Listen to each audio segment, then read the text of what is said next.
regardless of whether you're a PlayStation fan or an Xbox fan, there seems to be a good thing coming either way, and I think that that's absolutely fantastic. You know, as a gamer who owns both consoles, both platforms, I really look forward to seeing what they have to offer, and I think it's really important that these console makers continue to offer us fans amazing things, amazing values, and amazing games, and it looks like we're going to continue to get that going forward, which is very, very critical to, you know, the growth of the industry and things like that. So it makes me extremely happy to see, and, you know, just in general, it makes me happy that everybody's getting things that they actually want, and, you know, that can't be taken for granted. You know, like, oftentimes, you know, we as fans kind of look at these things and we go, oh, well, maybe this stuff is taken for granted or whatever.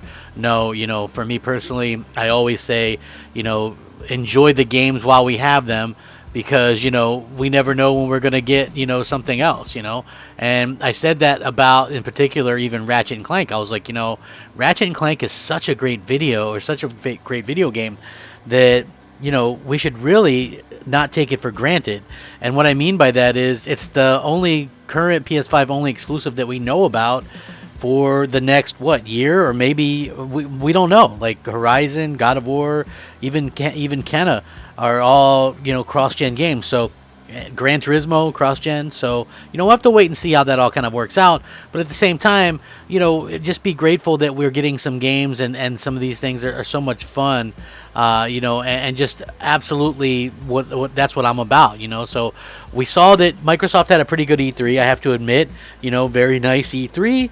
You know, it wasn't, I don't think, as great or as amazing as what a lot of fans were saying it was, but, you know, I did think that it was a really very nice E3 with, you know, some nice announcements and things like that, especially considering what they've had previously. So I do want to get into this bit of news because this just came out, and I like the fact that, one, it makes some of your favorite YouTubers, Xbox YouTubers, look silly for saying otherwise, and two, it goes to show that, you know, Sony does pay attention, and it looks like we're going to be getting exactly what we've been asking for. So let's dive into it.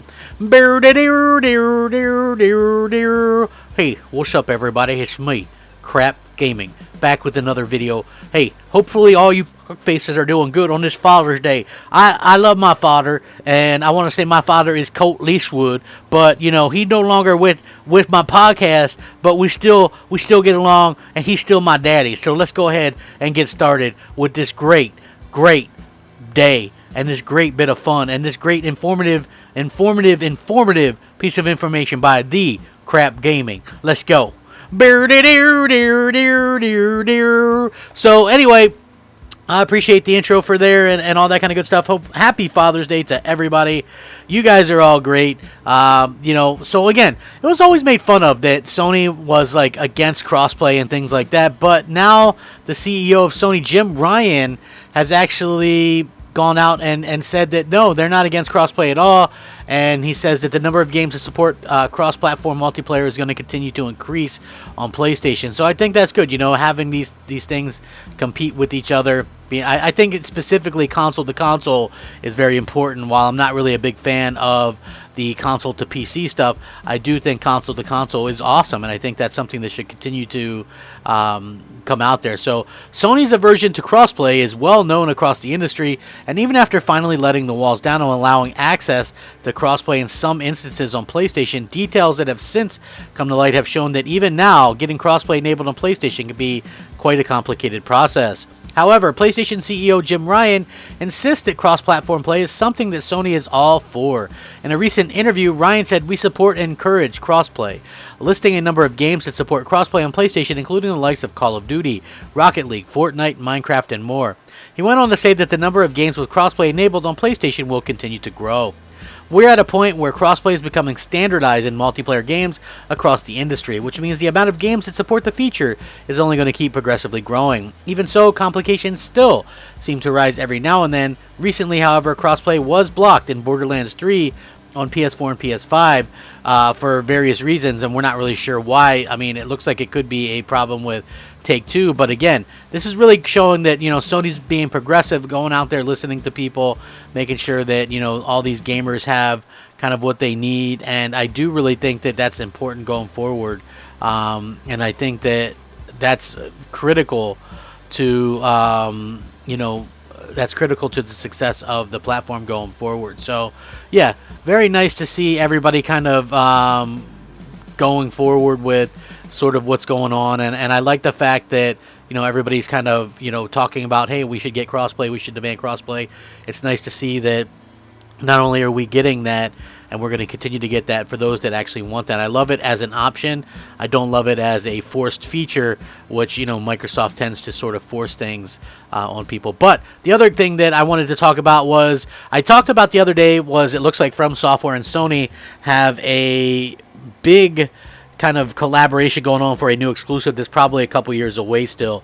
But a lot of people always ask for a Bloodborne remastered, and they want that 60 frames on that game. The frame rate was terrible on the PS4 apparently, and so they want it to be remastered. Now it looks like we might get that at the upcoming PlayStation event, but this is a rumor, however, so please take it with a grain of salt, and keep in mind that this is something that we don't know for sure yet, and I will link this because you guys can check out the rumor yourself and see where I got it from. A new rumor has emerged indicating that PlayStation may announce a new remastered iteration of the beloved PlayStation 4 action game Bloodborne at a future event.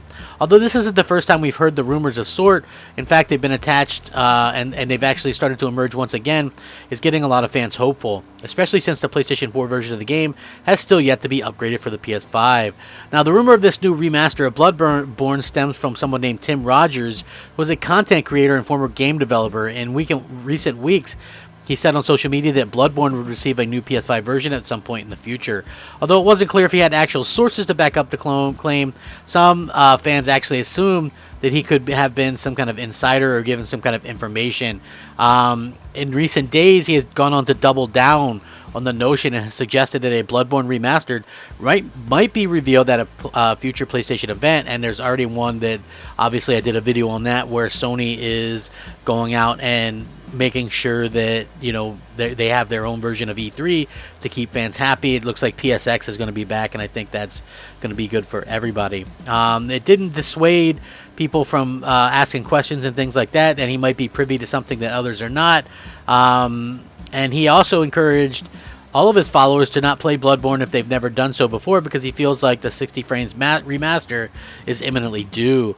As mentioned previously, some fans have specifically been clamoring for an upgrade version of Bloodborne in any capacity for quite some time, even though many PS4 games have slowly been getting improved on PS5 thanks to how Bloodborne was created. The title is permanently locked at 30 frames per second. As such, hope for a new remaster, or at the very least a PS5 upgrade, is something that continues to be talked about for quite a bit from PlayStation fans. Now, whether or not Bloodborne remaster ends up coming about remains to be seen, because considering how many rumors we'd actually seen about this over the last year, it definitely seems possible. If such an announcement does come, of course everybody's going to be pretty happy about it. I mean, I personally don't care, but again, I think that this is really cool that they're able to go out there and and kind of get this while it's there. So yeah, nice to see that, and nice to see everybody talking about this stuff. Again, it's really nice to see all these companies come out and kind of do something nice for their fans and get everybody excited about the future of gaming. I love that. We have these great consoles, and I love the fact that we're getting more games and more announcements and stuff like that. It does make a lot of sense, and it makes me happy that everybody's going to be able to get something that they really want, and I hope that that's something that we continue to see going forward. It makes me very happy. And again, even if it's something I'm not going to play, I realize I'm not the entirety of the world or whatever. So basically, it's one of those things that just kind of I enjoy talking about it, and I know so many people out there that I'm friends with that play these Bloodborne games and play these types of games, and that's why I want them to be happy and want them to be able to go out there and get the stuff that they're looking forward to. So that's what it's all about for me. Nice to see Sony go out there and support this, and nice to see people kind of be happy and just have something to look forward to, and I hope that they continue to be able to look forward to this stuff. So I would love to hear you guys' thoughts and opinions on this. Please let me know if you guys have any suggestions or anything like that. I love doing the content for you all. It means the world to me. Thank you so much for helping a struggling rebuilding channel. It definitely rocks to have so many positive people out there and things like that. It's been a blast. Have a fantastic day. Smash that like button, slap that like button, slap it, slap it. Slap yourselves while you're at it. Crap Gamer out.